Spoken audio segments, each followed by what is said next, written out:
All right, we are back. Part 2, finishing up talking about AEW Dynasty. We left off voicing our displeasures with Chris Jericho's match against Hook for the FTW Championship and hopefully moving on to better things from this point in the show. He renamed the title, Jack, For the World. That happened on yesterday's AEW Dynamite. I didn't catch that. All I heard was he's apparently starting yet another stable, potentially. The Vortex of Jericho? I wish that could be happening elsewhere. I wish it would implode on itself. But we move on to our AEW. How do so many wrestlers get hurt, Jack, but he doesn't get hurt? I got a better one. How is it that this man has been champion for reinventing himself throughout his career and he can't think of how to do anything better at this point? You gotta leave to be missed. True. That's it, Jack. I got it out of my system. I appreciate your patience. But, alright, well, we move on to our next match. AEW World Women's Championship on the line. It is Timeless Toni Storm defending against Thunder Rosa. And I will say it's been a bit interesting, her title reign, where I kind of like the small little story. I don't know if it's intentional or not, but with her opponents, where it's like each opponent, at least since this year started, really seems to be trying to get the old Toni Storm out of her. Deonna Purrazzo was all about getting the Toni Storm that she knew all those years ago. And now Thunder Rosa has a similar sort of motive where it's she wants, to bring, Toni Storm out in the sense of she wants her to leave these antics out and just go, punch for punch with her essentially. Yes, and I feel like this story has sort of a subplot of Thunder Rosa's sort of return to TV, right? After catching some flack for maybe going too stiff on them punches, right? And so, which is going to give? Is Toni going to lean into old Toni? Or is Thunder Rosa going to maybe dial it back and take a page from Toni Storm's incredible character? Yeah. And not only that, it's the whole story of how Thunder Rosa says she never lost that title. She relinquished it. And the one who won it after her was Toni. And I don't know if you got this, Jack, but I really saw what people have been wanting. Old Toni to sort of pop out. We were less, I'm a 1920s femme fatale and more, I'm going to hit you hard before you hit me hard first. Or I'm going to hit you harder, right, than you've ever been hit before. Yeah. Even though you're covering an AEW pay-per-view, yeah. Oh my. What's the equivalent from AEW? It's Whose House? Whose House? Little Prince Nana dance. Hey, good to see your hand. But yeah, I definitely saw a lot of people having that same sentiment of they felt this was the best match so far of, Toni Storm's run with this character. Yeah. And goodness gracious. It was a hard-hitting affair. Yeah, they were really laying it into each other. I think there's even a point where I forget which move Rosa takes and kicks out of, but I also forgot that Rosa, she was wearing a mask, for her entrance, and when she takes it off, she shows she doesn't have any of that face paint on. Yes, commentary points that out too. Yeah, it's different than Rosa approaching this differently. Yeah. And then Excalibur on commentary points out that, in Toni Storm's previous reign, she's never made it past the fourth defense. Or, she never made it, she never made it past the fourth. Every time on her fourth defense, she would lose it. So this one's her fourth, anything could happen. It's funny, silly superstition that could definitely play into the outcome of this match because it's wrestling. Yeah. And then, Jack, I just reminded myself that this match impressed me so much that I added it to my possible matches of the year list. Interesting. Yeah. I've definitely been trying my best to keep up, a lot with wrestling and going along and saying, well, which matches interested me the most. I could definitely see that with this one. This, like you said, this one was really hard hitting. You know, I'm glad they really brought this out. You know, and I saw a lot of people saying that they want, you know, Tony Storm to have more of this. And Tony Storm's reign is threatened even more when Deonna Purrazzo comes out to sort of neutralize, what's her name? The Mariah May. Mariah May. I knew it had a bunch of M's in it. Yeah. And you're like, uh-oh. Tony doesn't got the help that she needs. Yeah. It was like a corkscrew plancha from the top rope onto Tony and Luther. Yeah. But then, you know, the ref gets distracted, and that allows for Tony to hit the Storm Zero to retain the title. Hey, we're 3 for 3, Jack, and heels that... Well, this heel had her, like, minions outside, like, trying things, but, like, really, again, it's Tony at the very last moment of the match go, I'm the bad guy, and steal the win, so to speak. Yeah. Interesting to see where she goes from here. Obviously, on yesterday's Dynamite, we saw Serena Deeb making her challenge, and again, that's another opponent that could easily be trying to get that old Tony Storm out of her because, you know, she is similar to like Rosa and Purrazzo, where she's more technical, she's more, you know, wrestling based than the whole gimmick based thing, you know. And at first, I didn't know how to feel about, you know, these sort of like I said, the story. But the more I think about it, the more I kind of enjoy it. That like they're playing like opposites with it all, you know, where it's like she's this, you know, over the top extravagant character now having to deal with a bunch of down to earth, pure wrestling type, you know, wrestlers in Deonna Purrazzo, Thunder Rosa, and now Serena Deeb. Mm-hmm. Yeah. I wonder if her character at all is changed, and if so, how after these matches. Yeah. I will say my hope for the Deeb match is that it's a bit more technical than the Purrazzo one. Because a lot of people, you know, they were expecting a bit more, you know, technical work from Purrazzo in that match, and they just felt they didn't get, like, enough of it, you know? So it'll be interesting to see where they go from there. But, sir, we move on to the match that pretty much sold everyone on this show the moment it was announced. Will Ospreay versus Bryan Danielson. For who's the best wrestler of this generation of the world today? Unclear. But we got a really good guy who makes anyone look good versus a guy who makes anyone look good. Who's going to look better after this match? Goodness gracious. This is the kind of match, Jack, where the people are coming unglued and at a level 10 for just the fact that they're both in the ring standing across from one another. Yeah. Got a huge ovation just from that alone. And it was very interesting to see how this match was going to go. Sir, what were your expectations before going into this match? I bought it. I bought the show for this match. And I think I, went in with, I think what I went in with was if, Bryan Danielson's match with Zack Sabre Jr. was that technical affair that people wanted out of Tony Storm, Deonna Purrazzo, the technical affair that they're hoping Tony gets out of with Sarah Deeb, right? I'm like, yeah, that, rolling around and twisting each other, that's what he did with Zack Sabre Jr. This one, they're going to just hit each other real hard or kick each other real hard. Will Ospreay isn't the twisty kind of guy, but he knows how to hit a guy really hard with his body. Yeah. And not only that, I think the thing that I was mainly thinking of, too, was that,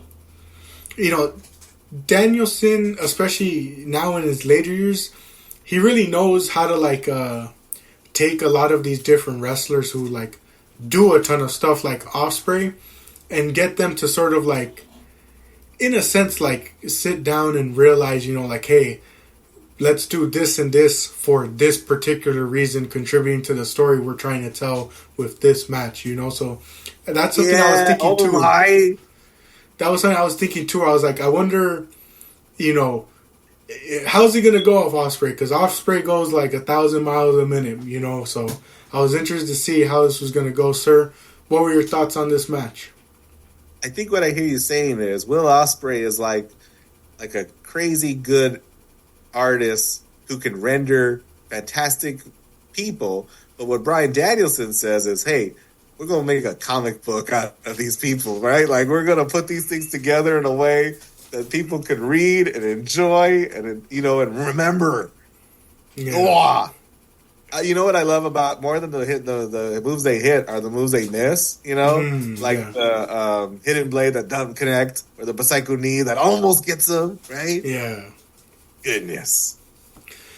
What spot stood out to you the most? The one that I particularly enjoyed was the Busaiko knee midair. Ooh, like into the Cutter? Yeah. I mean, Osprey Cutter? Yeah. What else? There's I'm trying to not get straight to the finish, but the match was really exciting. The match was hard-hitting. The match was so good. Yeah. What's it called? I did like that Danielson played a part in, like, trying to, like, target that elbow, you know, to try and prevent the hidden blade, you know? Like, I like that little story bit of just, you know, him being the smart, you know, technician that he is. He knows what parts of the body to target on someone because he knows what they're going to try and mainly do on offense. This match, more than any other, has got me thinking that the label lock is too complicated, you know? Like, I don't know why he's got to twist his arm the way that he does, but he, like, spent the whole match trying to lock it in. And I just was like, gosh, I feel like there's other versions of this move that are easier to get on. Yeah. Just for the sake of, you know, winning a match. Yeah. What's it called? Don Callis was on commentary for this one, and there was different points where it seemed like, you know, they're setting up that turn or split between Ospreay and Don Callis. I really resented his involvement in this at all, but he didn't impact the match at all. So, like, you know, he was, I think, really behaving himself, right? You know, bigging up both men, frankly. But, like, you know, when he's out there, I'm just like, don't you dare. Yeah, Ospreay Omega this. That's exactly what I was getting flashbacks to while watching this. I was like, let it be more like Wrestle Kingdom 17 and not Forbidden Door. Correct. But, sir, we get to the finish of this match. Just how it started, both men are in their own corners, staring each other down. It is the Billy Goat and the man often referred to as the Goat, standing in their corners ready to charge at each other. Danielson loading up the Busaiko knee with his yes chance, Ospreay taking off his elbow pad for the hidden blade.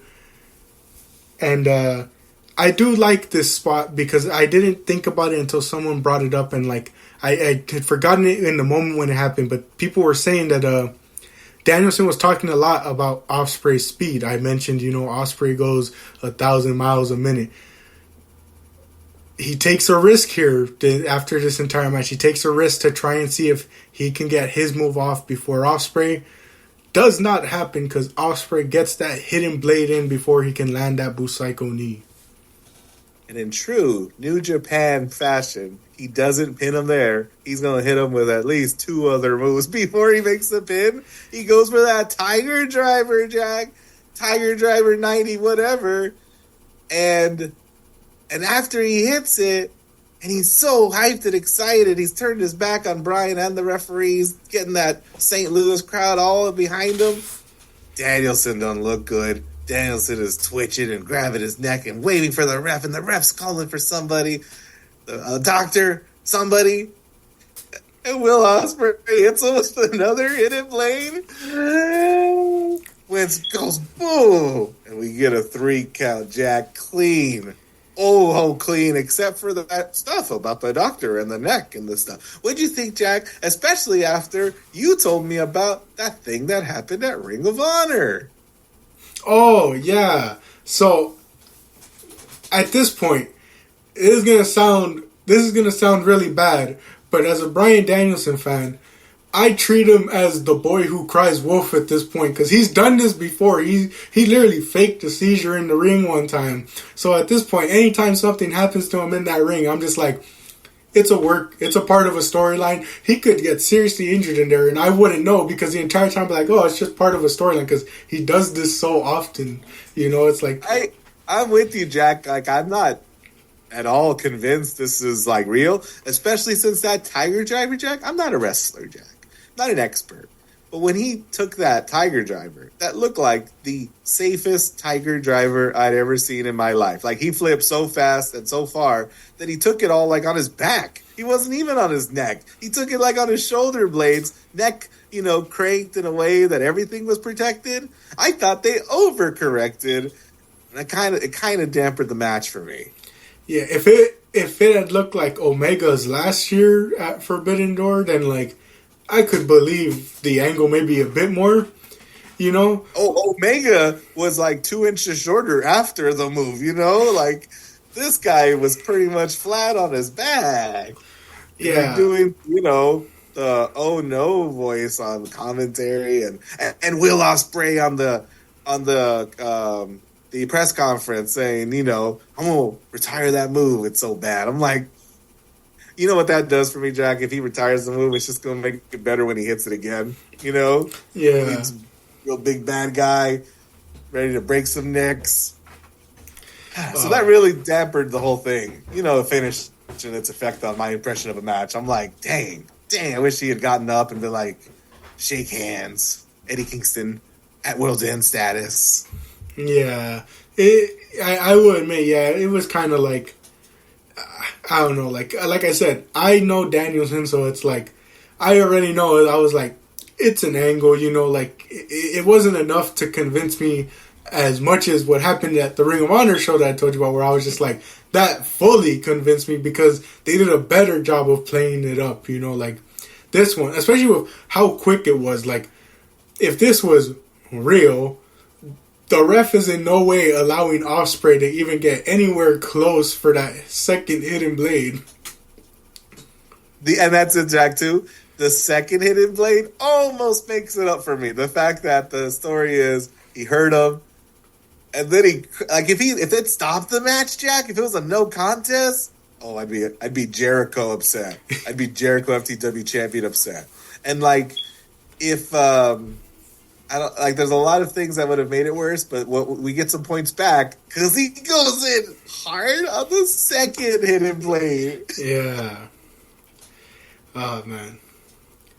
But Will Ospreay's challenging Roderick Strong at Double or Nothing for that international championship. Yeah. Jack, I got to think that dampers a few plans for folks that he was going to challenge for the heavyweight title at All In if he's going to be busy with a mid-card title. Yeah, you can't see me, or the audience can't see me, but I'm hitting that classic The Rock eye roll. That meme where like he does the eye roll. I think I've said it many times on this podcast when talking to you, especially, I think we even talked about it at Revolution. I was like, I don't know why people are so obsessed with having Ospreay win it that soon, It's like, and it's funny because, you and I are both in the camp of like, not every reign needs to be a full year-long reign for it to be good or matter, but it's like, we'll get to it later with the main event, but you got a guy who is supposed to be his crowning moment, the one that people have wanted, for so long because of the momentum he's built himself up, and now everyone's clamoring for him to only have like what, a 3-4 month reign. I don't know if I've told you this, Jack, but whenever anyone like goes like fantasy books that far into absurdity, I always think about the forums that would, complain about the product on TV and say, it's so easy. WrestleMania will be coming up and they go, you get Hell in a Cell, 6 guys, and you're like, they did it once, Jack, at Armageddon. I enjoyed it. You don't end WrestleMania. They almost did at 40, but you don't end WrestleMania with a 6-man Hell in a Cell. Stop it. Yeah, especially because, the funny thing I've always found about like saving the like big match and the world title, especially for the end of the show, it's like everyone's tired by then. You rarely get any crowd engagement by that point. I'd rather open the show or be one of the first matches. I'm just saying. But yeah, Ospreay beats Danielson here. I will say, admittedly, I do want to rewatch this one, give it a rewatch, because I think you know, I hate to sort of say it, but by this point, I think I was getting a bit tired in the night. I think I've admitted that for the past couple of shows, that for whatever reason, as we just continue on, it's like I start getting more and more tired at the end of these shows. So it's like, I feel like it dampened my view a bit, because I watched it, I was like, man, that was pretty good. But then I go online and see like the way everyone's talking about it, like I see people talking about it like the greatest match of all time. I saw on that site Cage Match, I think it's like the highest rated AEW match, and I'm like, I want to rewatch it, because as my current point, I didn't have that sort of sentiment. I thought it was a really good match, but I'm not sharing the sentiments that a lot of other people had. But at the same time, I'm like, maybe it's because I'm tired, because that'll come back into play with the main event. I'll mention that later about what happened. But yeah, I felt maybe my tiredness. And I'm with you, Jack. Is this the best match of North American's pro wrestling history?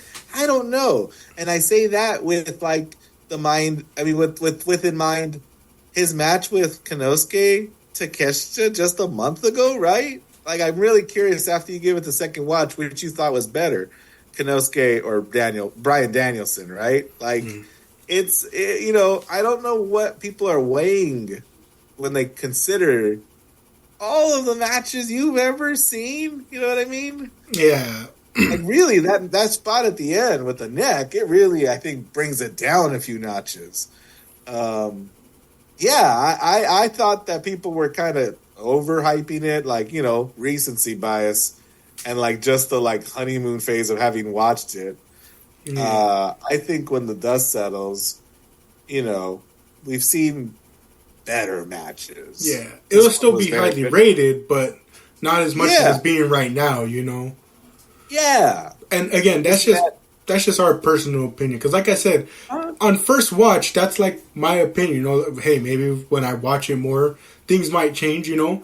Tune back in at the end of the year to see if it ends up on either of our year-ends lists, you know? Like, that's always the big sort of benchmark of all this, is like you hear us talk about them throughout the year, but at the end of the year, that's where things truly come to shine, because you'll hear what matches really stuck with us, and that really goes to show you like what matches we really enjoy, you know? Because like I said, at this point, I'm thinking maybe there was some factors that, you know, led to me not thinking the same, but also it's like it was just based off first watch. That's how I felt, where I was like, that was pretty good. I don't know if I'm agreeing with what everyone else is saying, you know?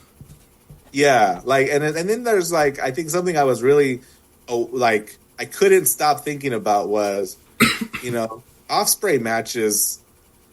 You know what I mean? Like, Ospreay matches. You know, he fought Josh Alexander in January. I was able to see that. I seen this one. He's had a lot of bangers. You know, they all have a lot in common with one another. Yeah, and not only that, but I'm thinking, how is one really distinguishing one from another? Yeah, and not only that, but you know, when we're talking about the like this criteria, it's like the first thing I'm gonna jump to is with both men. Was that the best match of both men's careers to call it one of the best ever? You know, because if not, then whatever I'm calling the best Bryan Danielson match or best Will Ospreay match is getting put above that. If it wasn't the two of them going against each other being their best match against each other, like off the top of my head, I'm already thinking, I don't know. I think I enjoyed Kenny and Ospreay at Wrestle Kingdom a bit more than this one, you know, like, yeah. And Danielson Okada had all the drama of his eye, you know, had the drama of the rematch elements. It was like the Tokyo Dome. If you're Dave Meltzer, you know that common joke. You already get a plus star, bam, a little bonus star there. Not only that, you had Okada with that cool color changing jacket, you know. So cool. And but I did hear people describe this as like the greatest match in North American history. I'm like, bro, Hogan Rock was in Canada. Oh man, Shawn Michaels Undertaker happened in America. I don't know what state or city it took place in, but the WLC match took place in America. I would be so happy if I knew where that was. Tulsa, Oklahoma, maybe. Oh man, but with about 20 minutes we'll move on, because we got 2 more matches, the main event, obviously, but our penultimate match is for the AEW tag titles. There was a tournament for this, leading to this. It's a ladder match. I don't remember if it was I think it was on the Revolution card.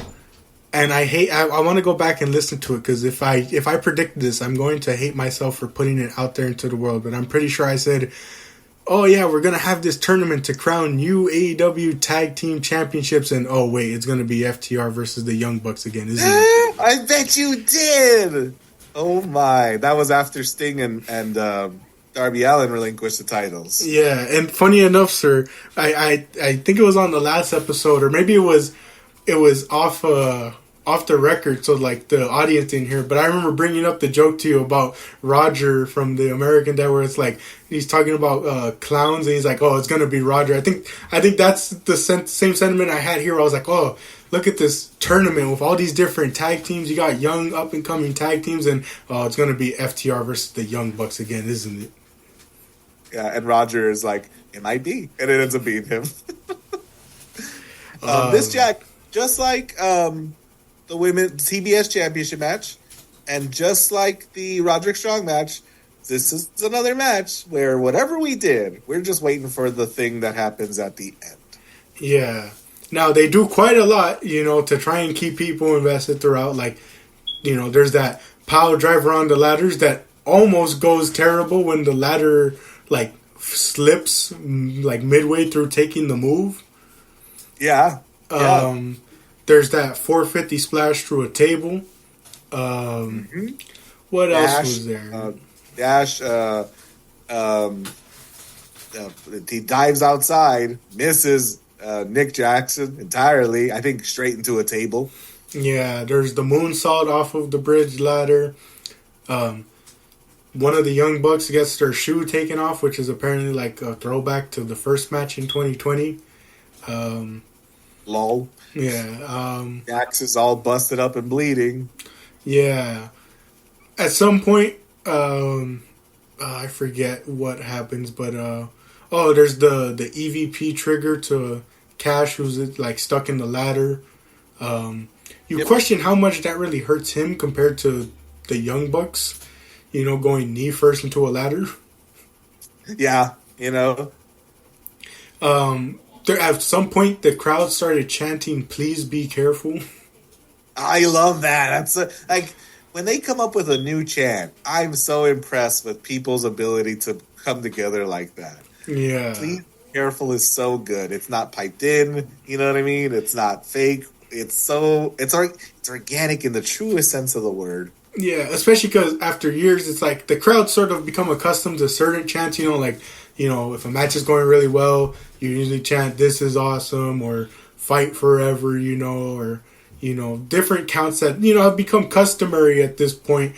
And then it's like something unique like this is pretty fun, especially because, like, given the nature of the match, it's like, I don't think there's any way to be careful in a match like this. Oh, oof.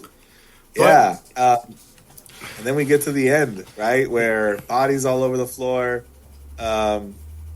Dax is climbing the ladder. He looks like he's going to clinch this for FTR. When lo and behold, good old-fashioned wrestling trope, man in a mask enters the ring. Love the security guards. 2 security guards rush the ring because, this looks like a fan who's just let himself into the match. Pushes that ladder. Dax falls on his face. Get this guy all bunched up into the corner of the ring. Pull the hood off. Pull the mask off to reveal Jungle Boy. Yeah, Jack with Perry with the worst grin on his face. You know what I mean? Like, there's a lot of words I can't use on your podcast, Jack. I was gonna say the same thing. There's a lot of words you can't use to describe that grin, but it's the best grin, but it's the worst grin. Like, he knows where the hard cam is, and he's just like, "It's me." Yep. Yeah. Yep. They take him out. I saw a bunch of people like posting the photo of it. He throws up an E for elite, and I'm just like, that's kind of corny, but like they're heels and the way their gimmick is, that makes sense for them to like do something corny I like inferred that. he was throwing up 3 because the big story here was that Young Bucks are the first ever 3-time AEW Tag Team Champions, and him going out with the 3 looked like that was his intention, to help them win that Tag Team Championship match. Yeah, so the Young Bucks are champions once again. And Jack Perry is one of the most talked about wrestlers in the world today, and he's not a part of WWE. Look at him. Look at that. Yeah. Interested to see where they go with this. I'm still not 100% sold on Perry. You know what they did yesterday, Jack? Oh, I saw what they did yesterday. Yeah, that was pretty crazy stuff. Like, pretty, funny, especially considering Tony Khan's selling in that match, or in that segment. He got hit in the stomach with a microphone, so he fainted. and then later realized I should hold my stomach where I was hit with a microphone. Yeah. And then, of course, the big talking point that people were talking about is his dad showing up on camera. Like, not only was it just Tony Khan being on camera, like a big thing, but now his dad shows up. And shout out Charlie Bravo for his reaction to seeing Tony Khan's dad in the ring. Immediately, put like, basically like, is like, he realizes the urgency like of his own father being here. He's like, yo, get this man to his son first. Like, he starts moving people out the way. He has like such a shocked face. I thought it was funny. Talk about maximizing your minutes on TV. I'll tell you what. Now people are talking about him, and similar to Paul London, people are talking about Chris Statlander because she could be seen in the background smiling. I'll tell you what, Jack. I think the sign that they're doing this right in any sense of the word is that people aren't chanting CM Punk, because they were doing it real wrong before this pay-per-view. And if I like where this is going, it's only because you got people talking about the dad, you got people talking about Tony, you got people talking about Jack Perry. You got less people talking about the guy who doesn't work for you anymore. Yeah, and not only that, you got the NFL to write about this thing going down. Yes. Yeah. Yes. So I may not be fully interested in a lot of the people, but at the same time, it's like, hey, I'm open to seeing where this goes, and open to seeing if Perry can prove a lot of the different sort of like thoughts and criticisms I have on him so far. Seeing if he can.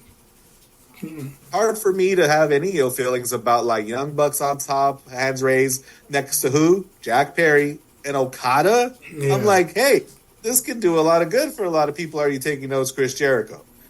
I'm sorry. I know we said we were done about Chris Jericho, Jack, but I'm so not done. Yeah. So a lot of interesting stuff to come out of this, But we move on. What about that main event scene, Jack? Yeah, we still got the main event scene to talk about.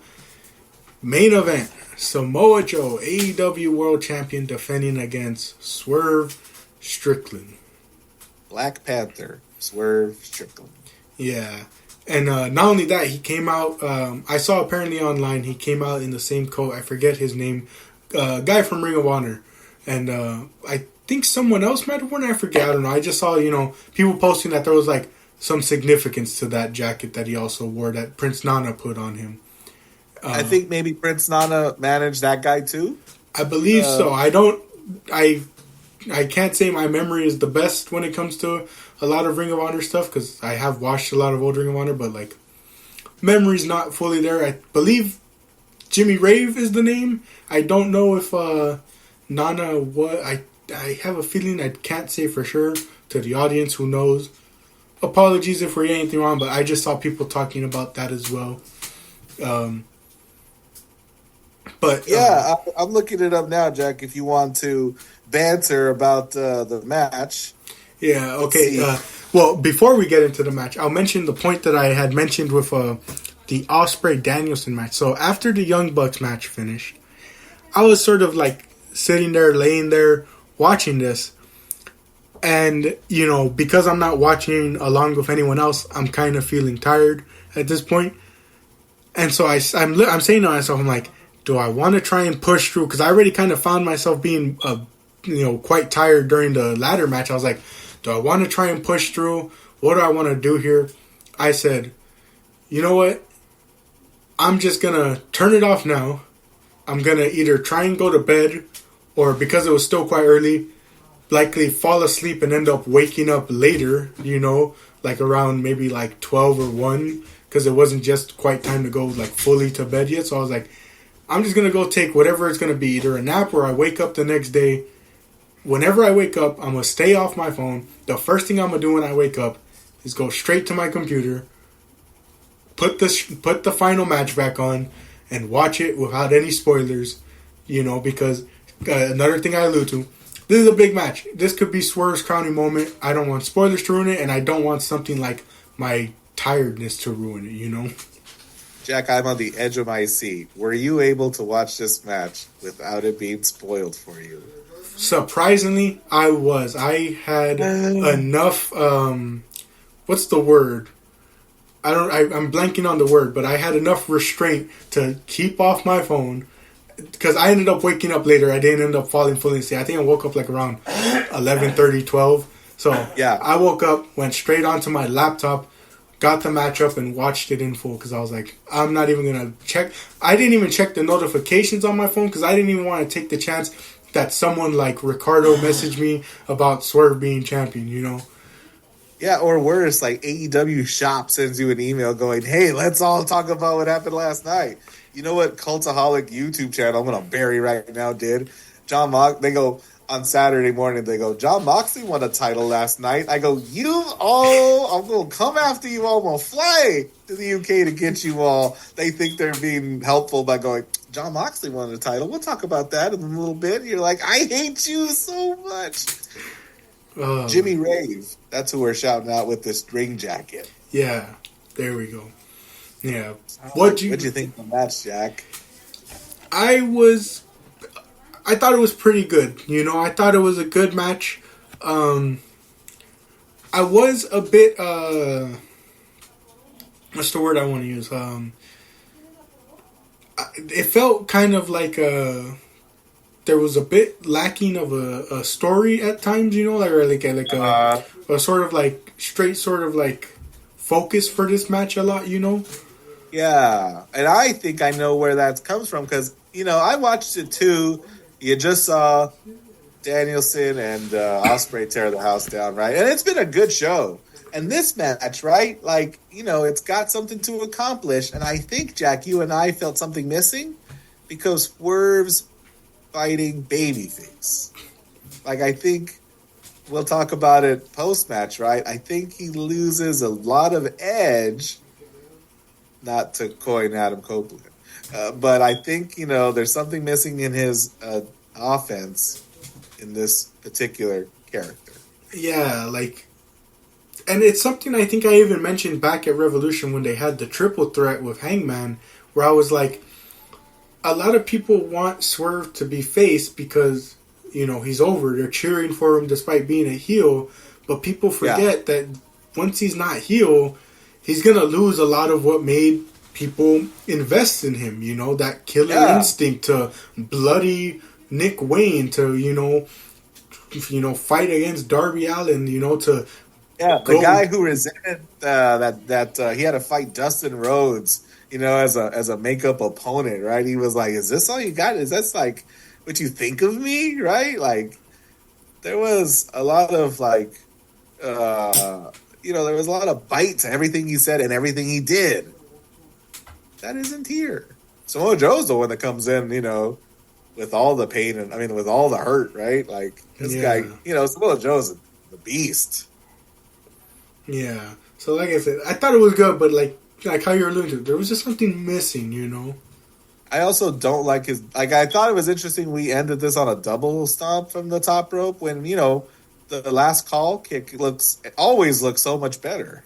Yeah, and especially because the thing to me with, what's it called, with that stomp is that, like, it just, like, especially the way they angle it, like, a lot of times the way they catch it with the camera, it's not the best camera work, because you see him split his legs at the final second, Like, I always think back to when him and Keith Lee won those tag titles, And you literally don't see him connect on Ricky Starks, and it's just like, it just doesn't look that good to me, you know? I like Balor's more. That's what I thought, Jack. I like Balor's more. Yeah, but, you know, I did like the little moment, even if it was a bit telling of the outcome. I did like the moment where he's kind of basks in everything, like finally realizing, like, this is it. It's going to happen, you know, and he hits it, gets the win, and we have a new AEW World Champion. The first African-American AEW World Champion. Yeah. Very, very happy with this outcome, you know. Glad to see Swerve not only win it, but the fact that he built up all this momentum to get himself to this point, you know. Like, I've always, you know, believed that, like, he could be something big, you know, but there's something different about seeing it actually happen, you know. It's like, and especially when you see the development that's been made to get to this point. And there's, like, I get a giant pop in Washington, right? But there's also I get a giant pop in St. Louis, Missouri, right? You said it perfectly when your brother came in. I'm like, what's the AEW equivalent of, it's whose house? They were on that so much in the beginning. Yeah. Yeah. And crazy. A real cool moment. I'm grateful that you got to see it unspoiled. I'm grateful I got to see it. Again, when you talk about the press conference, he got no edge. He's super grateful and humble and sweet. I wish he was the, you know, I'm the best and I know it and I'm, you know, really hurt with telling you as much, right? I'm owed this, you know? There was none of that post-match. I was really worried about that. Yeah, I say from here, just feed him, you know, the purest of baby faces and let him be that heel, you know? Like who did he fight on Wednesday? I actually didn't see who he. I think he fought Kyle Fletcher. He did, yes. Yeah, and that's not really a good start because that whole stable's heel. So yes, it is. Yeah, but it's like from here, it's like, you know, hey, they had a match before, but you can't tell me a match against Danielson on pay-per-view wouldn't, you know, be a good defense for him. You can't tell me him versus.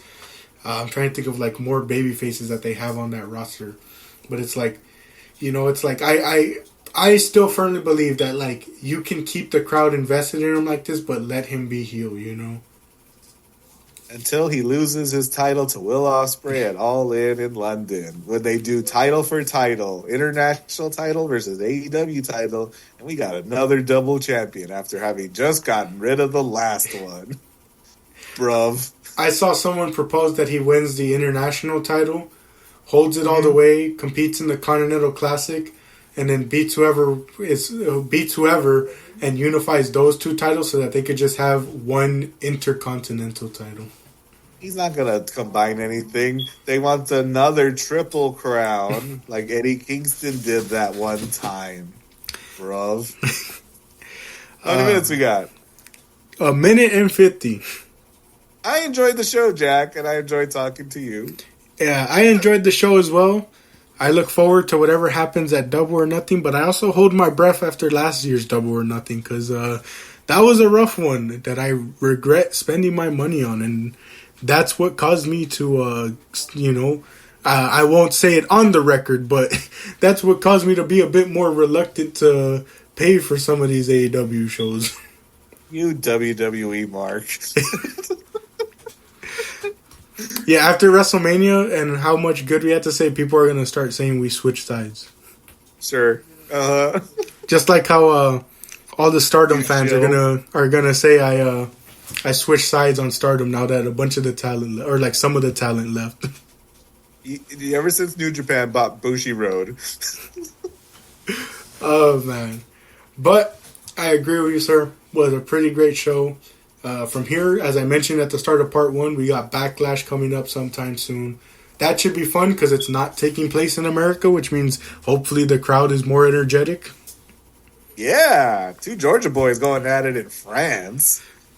That's going to be interesting. But with that being said, thank you all for joining us for these 2 parts. I've been Jack, joined by my guest, Mr. Solis. Thank you again, and we'll catch you on the next one.